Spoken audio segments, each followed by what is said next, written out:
Hi అండి. Welcome to అమూల్యమంత్రి Telugu audio stories. ఈరోజు మనం వినబోయే స్టోరీ కుసుమాంజలి పార్ట్ 3. ఈ స్టోరీలోకి వెళ్ళబోయే ముందు మన ఛానల్ని సబ్స్క్రైబ్ చేసుకోండి. అలాగే కథ నచ్చితే ప్లీజ్ లైక్ చేసి ఒక చిన్న కామెంట్ చేయండి. ఇక కథలోకి వెళ్ళిపోదామా? మధుకర్ రాజాని వాళ్ళ ఇంటి దగ్గర డ్రాప్ చేయడానికని వచ్చాడు.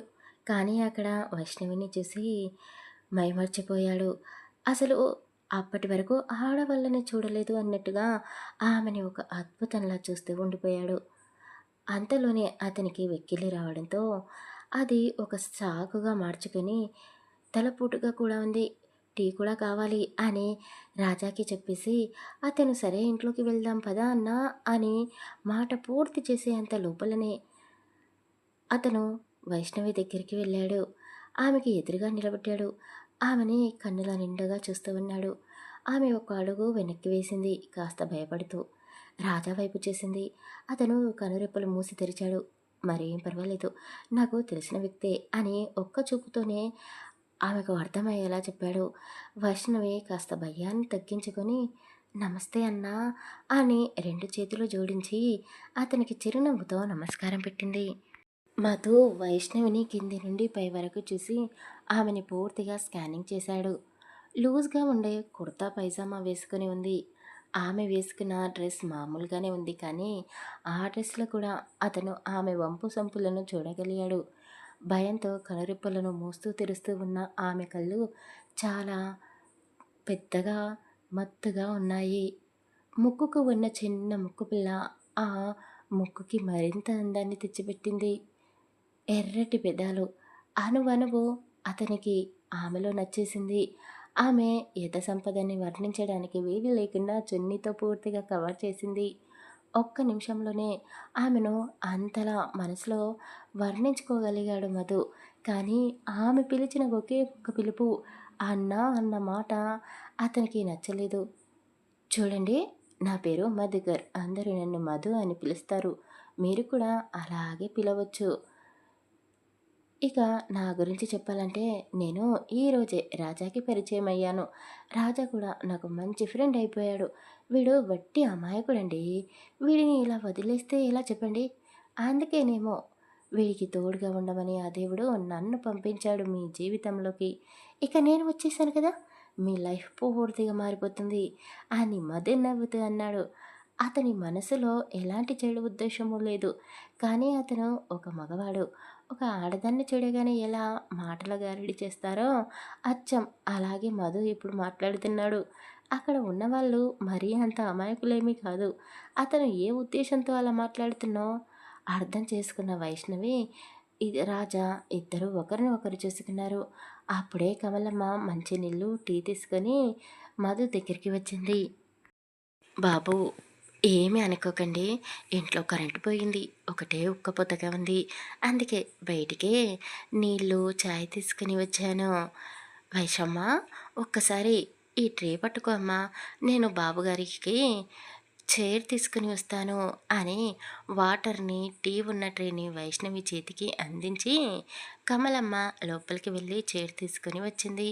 బాబు, ఇక్కడ కూర్చోండి అని చెప్పింది. మధు ఆ చైర్లో కూర్చున్నాడు. వైష్ణవి ఆమె చేతులతో టీ గ్లాస్ని వాటర్ గ్లాస్ని అతనికి అందిస్తుందేమో అని ఆశపడ్డాడు. కానీ అతను అనుకున్నట్టు జరగలేదు. కమలమ్మనే అతని ముందుకు వచ్చి ముందుగా వాటర్ గ్లాస్ని ఇచ్చేసి ఆ తర్వాత చాయ్ని అందించింది. మీరు రాజా ఇద్దరూ మాట్లాడుతూ ఉండండి బాబు, మాకు లోపల కొంచెం పని ఉంది. వైషమ్మ, మీరు నాతో పదండి అని చెప్పి వైష్ణవి చేయి పట్టుకొని కమలమ్మ లోపలికి తీసుకుని వెళ్ళిపోయింది. అతను నిరాశపడ్డాడు. కమలమ్మ వైష్ణవిని లోపలికి తీసుకుని వెళ్ళడంతో ఏంటసలు ఈ ఓల్డ్ మనుషులతో ఇదే ప్రాబ్లం. అసలు మా ఎంగేజ్ వాళ్ళని అర్థం చేసుకోరా? అయినా వాళ్ళు కూడా మా వయసుని దాటుకుని వచ్చారు కదా. నేనేమైనా వైష్ణవిని కొరుక్కు తింటున్నానా? కేవలం కళ్ళతో చూస్తున్నాను, నేత్ర ఆనందం పొందుతున్నాను అని మనసులోనే అతను ఆమెను తిట్టుకుంటూ ఇష్టం లేకపోయినా ఆ టీని తాగేశాడు.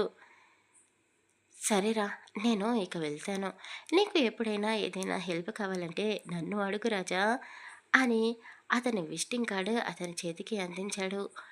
ఇక మధు వెళ్దామని 2 అడుగులు అలా ముందుకు వేశాడో లేదో, అప్పుడే అక్కడికి ఒక ఆటోలో ఒక వ్యక్తి వచ్చాడు.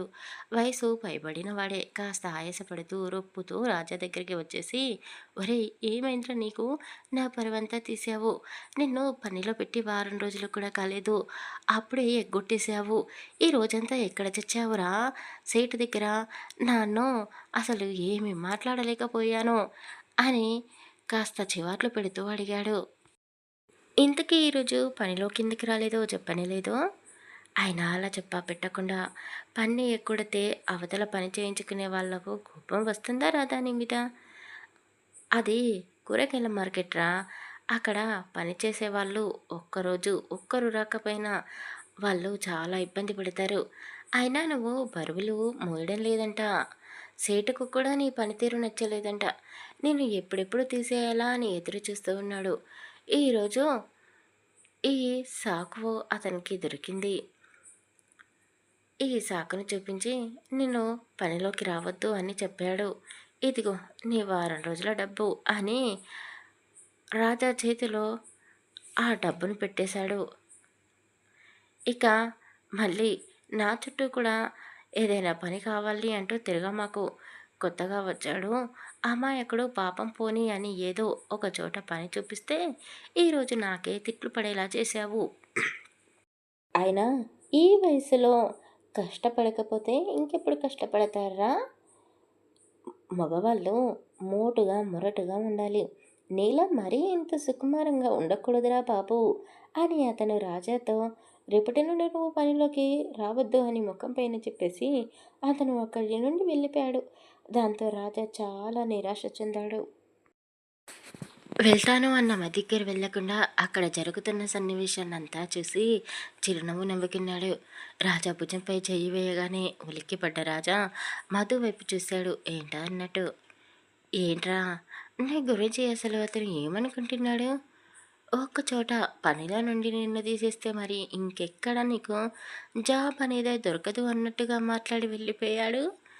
ఏంట్రా, ఇంతకీ నువ్వు ఏం చదువుకున్నావు అని మధు అడిగాడు.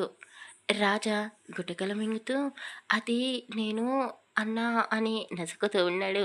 సరేలే, చదువు తీసి పక్కన పెట్టేశాయి.